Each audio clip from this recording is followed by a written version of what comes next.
Hey guys, welcome to the next chapter. I'm Prim Siripipat. Joining us today, Don Saladino. He is the owner and founder of 495 Drive, a gym, an elite gym in Soho, right here in New York City. He is a celebrity trainer. He's trained with people like Reynolds, Blake Lively, Jake Gyllenhaal, Scarlett Johansson. Don, I know I'm leaving out a ton of celebs here. I've even seen Tommy Hilfiger at your gym. But Don has also been on the cover of Men's Health and Muscle and Fitness, not once, but multiple times. Don, thank you so much for joining this show.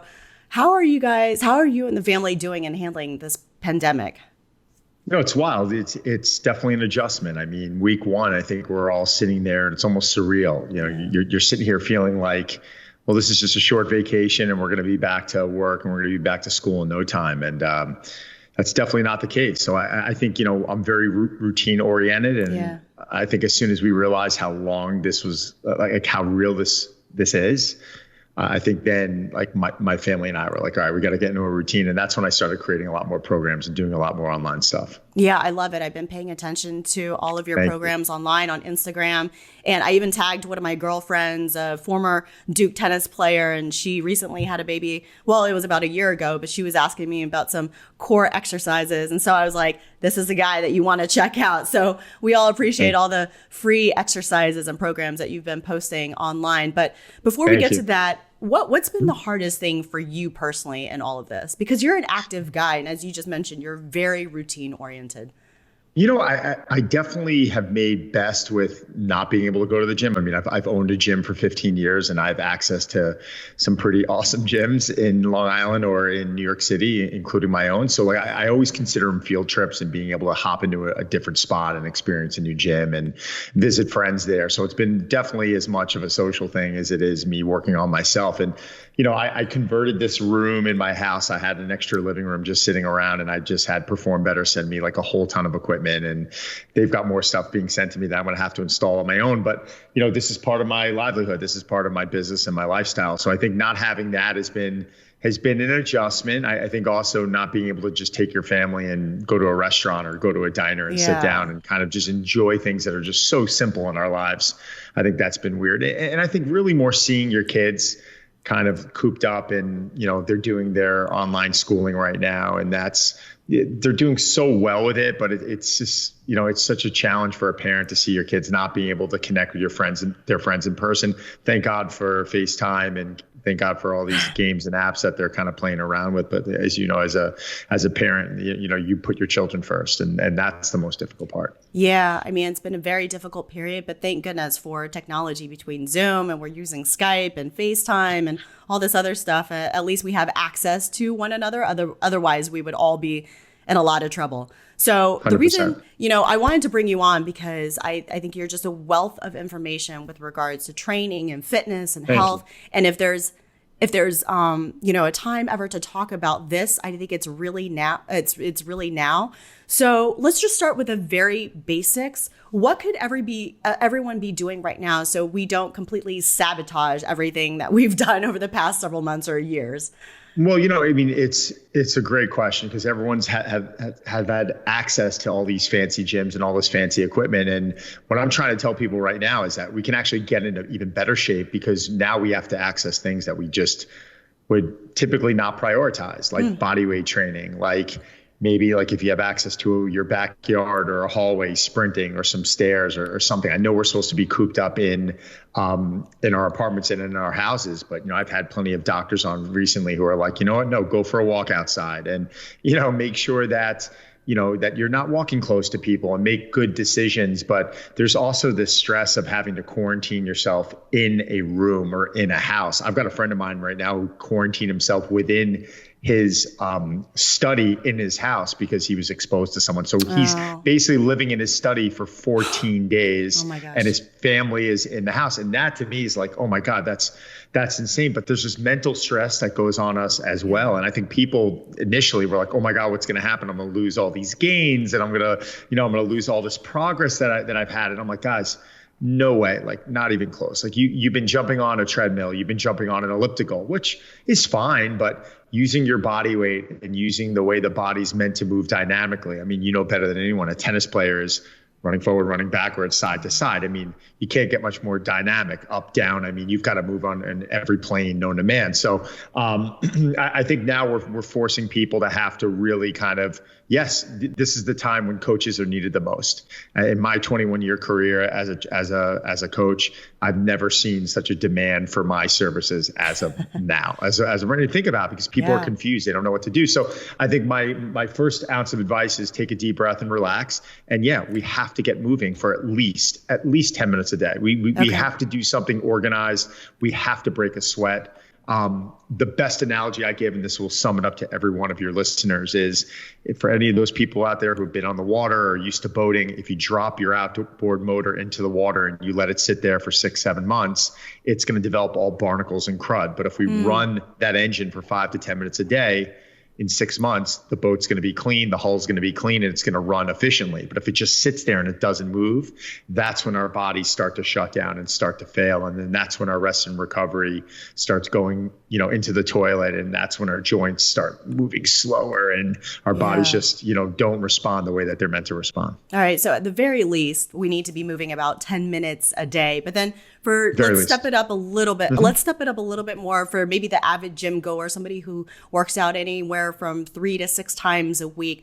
How can we make the most of our situation right now? Let's take, for example, my situation. We're in an apartment in Manhattan. I have a foam roller, a couple bands, a couple kettlebells, and that's it. And maybe I might have access to Central Park once or twice a week. What kinds of things could we do to just stay active?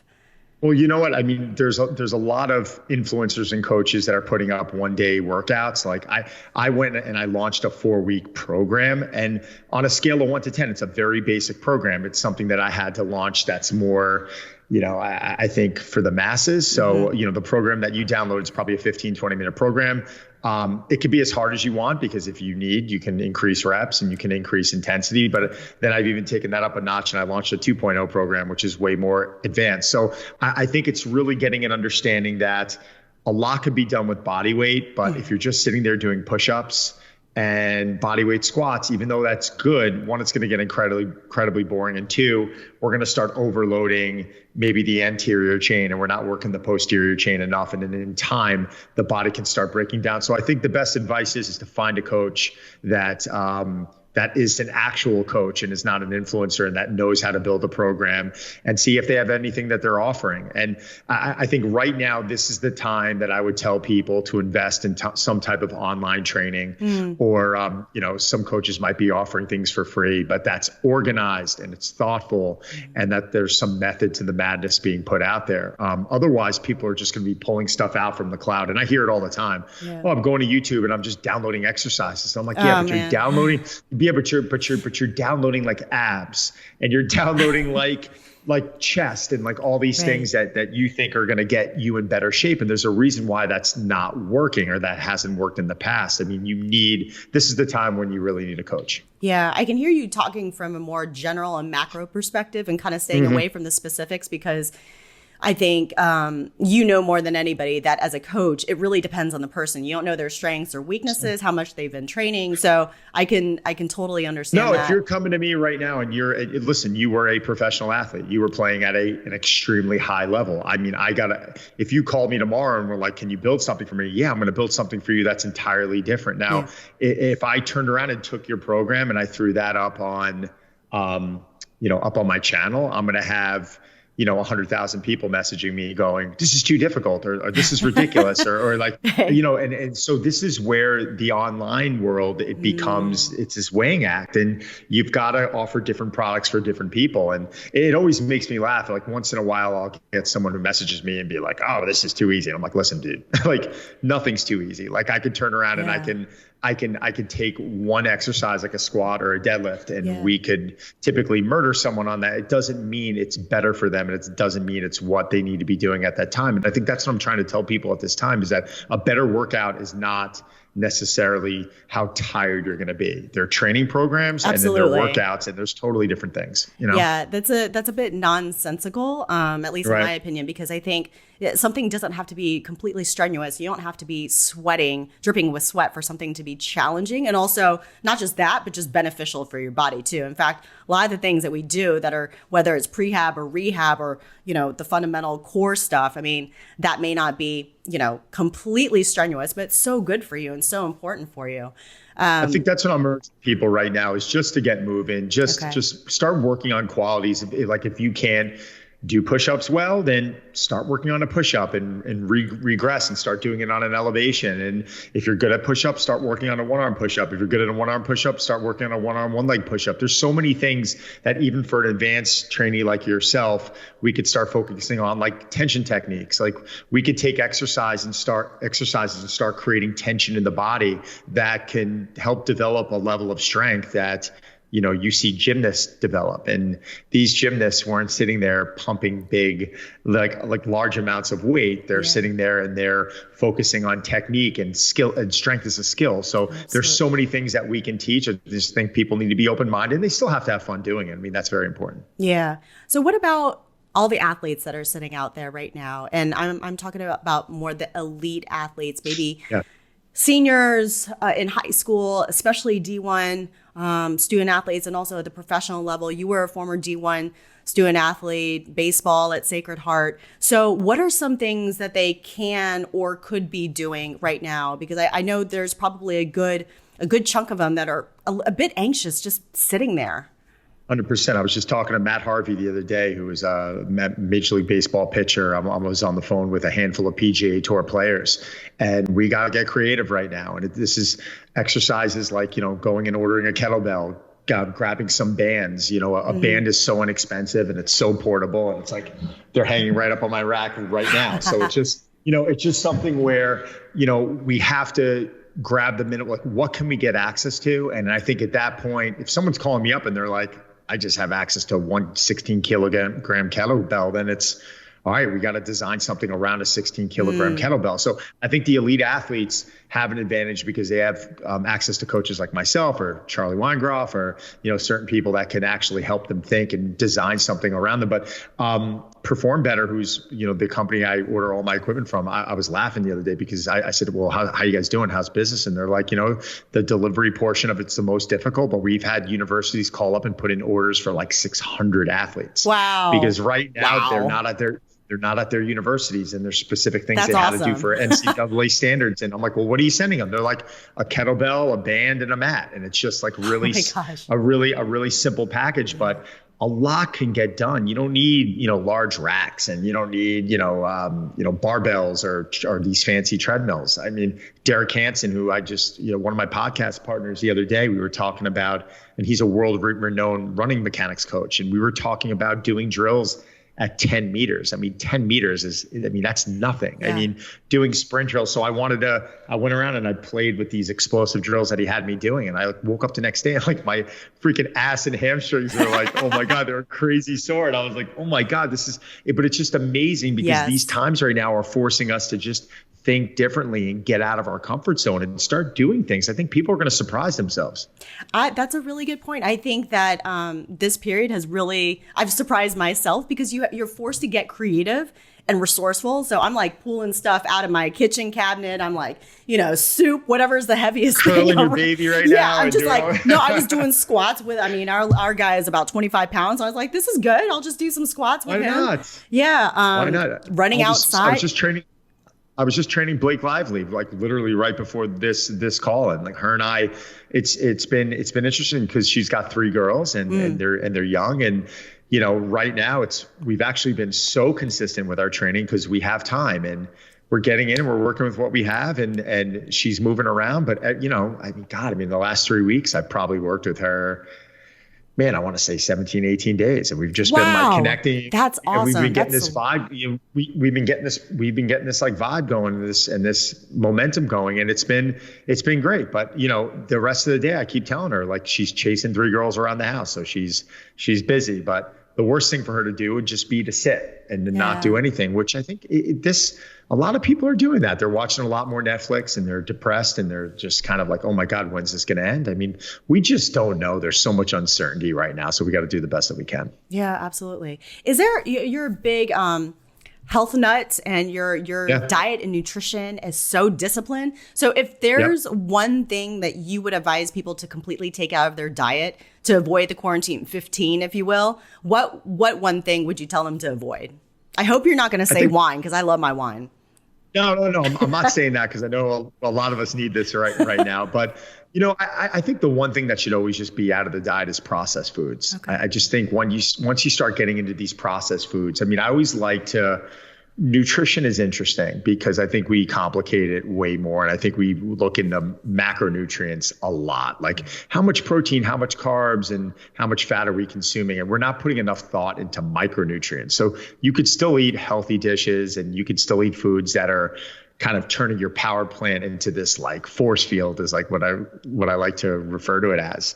But I would tell people to remove processed foods, sugars. Okay. Does that include what? Pasta, breads? I mean, so breads, pastas, I mean, that stuff will catch up on you. But still, like if the worst thing that someone's going to have during the week is like pasta with, marinara sauce and meatballs. Like, come on, you can have way worse things out there. If someone's going to go have a bowl of, vanilla Haagen-Dazs ice cream, like there's way worse things that you can have out there. I think I really dislike the fried foods and the candies and these foods with no nutritional value, at least with even a slice of pizza, there's some nutrition in there. And what I try and tell people to do is if you're just having a piece of white bread, there's really no nutrition in that. And you want to make sure that the foods that you're consuming have vitamins, minerals, fiber, and elements that you're putting into your body that are just helping your body to fight and to be strong and to become resilient. When we don't do that and we start just consuming all this garbage, then our hormones, they start becoming heavily affected by that. So I'm really more concerned with hormone function than I am with someone eating too many calories in one day. Because calories, if you're going to turn around and you're going to have 10 beers in one day and eat like a whole pizza pie, like you're not going to get fat from that. Like it's not going to happen. One day of that is. Oh, just one day, you're saying? Yeah. It's ridiculous. You have to do that for like a couple of weeks. And then the body starts becoming very sluggish. But I'm more concerned with doing that and how's that affecting your sleep that night? How's that affecting your energy level and your mood the next day? Are you eating well the next day? Are you able to jump right back on it? Or are you going to start eating pancakes and junk for breakfast? So is it becoming this vicious cycle, or are you able to kind of hop back on? So I'm really more concerned if you're going to go splurge, we all splurge, but just understand that when you go and you eat poorly or you drink and you're having that bad night's sleep, that's way worse than the excess calories you're consuming. Well, let's hope that we're not quarantined up for too much longer, which we might be. Because if that's the case, then we might be going towards that trend of having a lot of pizza for maybe a couple weeks, couple months. I don't know what's going on. But speaking of being quarantined up, it's time for a little quarantine crib section. Are you ready, Don? Let's do it. Okay. I'm going to have to take my headset off. So walk me through right now. Okay. So the first question is, where is your favorite spot in your crib? I feel like I know the answer to this, but I got to ask you. Probably right behind me. So if it's cool with you, I'm going to just disconnect right now. And I'm going to show you guys. Yes. I want to see your setup. I really do. Do you have a VersaClimber in there? I need a VersaClimber. I've got a bunch of stuff that's coming now. I got to add that I just added this in here. So this room was an old family room of mine and I got rid of the couches. So I've got an old 80s jukebox. Oh my God. Right. That's awesome. Thank you. And then I'm going into my kettlebell rack, which I only go up to about 32s. I'm going to have to grab more, but they were short on them. And I've got a rower. Yeah. I've got, this. I've got the Schwinn Airdyne bike. Great. I've got a skier. And then coming over here, I've got a bench and I've got a set of power blocks that go up to about 90 pounds. And then, we've got a band rack and I've got a whole bunch of stuff. My desk. I mean, this is all very temporary. I've got a power rack coming right now, and I'm going to have some other things. I'll have like an Olympic platform coming in here. So it's fun. It's been cool in the morning because my son and I have been coming down here together. We've been working out. Then we make breakfast together. So those are things I never really had the ability to be able to do. And right now I'm doing it with him. So I love it. That's awesome. What's been your favorite toy or gadget in all of this? My favorite toy or gadget. It could be in this room that you're in right now. Listen, I mean, I think through the whole thing, I think the power blocks are really cool. I mean, I've got an old set of power blocks, and this is a dumbbell. This is one dumbbell that goes up to about 90 pounds, and it's got a pin on the side, and you can just adjust it. And you've got a set of, I've got two dumbbells up to 90 pounds. So I think that's been really useful. I don't have a pull-up bar in here right now, so I have that coming. I was doing pull-ups off my staircase. You can go look at one of my last posts, and I did that. I've got a really cool Move Strong jungle gym outside with like a vertical rope and all these climbing bars and a dip station. Oh wow! So, can you see it? Can you see it from your window? No, it's raining. Okay. It's too far, but I can kind of give you like a little, like if you look all the way out in the yard, there's a big like rack in the back, but the weather's so crappy right now. Fortunately, I've got a lot of space. I'm on 2 acres, so that's nice. I love it. I love it. All right, Don. And for people who want to find you, follow some of your programs, check out your app, give us all that information. Where can they find you? 100%. So Don Saladino is my Instagram handle. That's also my Twitter and my Facebook, but I'm way heavier on Instagram. And if you guys want a free 4-week program right now, go to donsaladino.com. Download it. It's a PDF. It's all yours. Enjoy. Stay safe. And let me know if you need anything. Awesome. Thank you so much, Don. Really appreciate it. And I hope you and your family stay safe and sound. Prim, you too. Thanks again.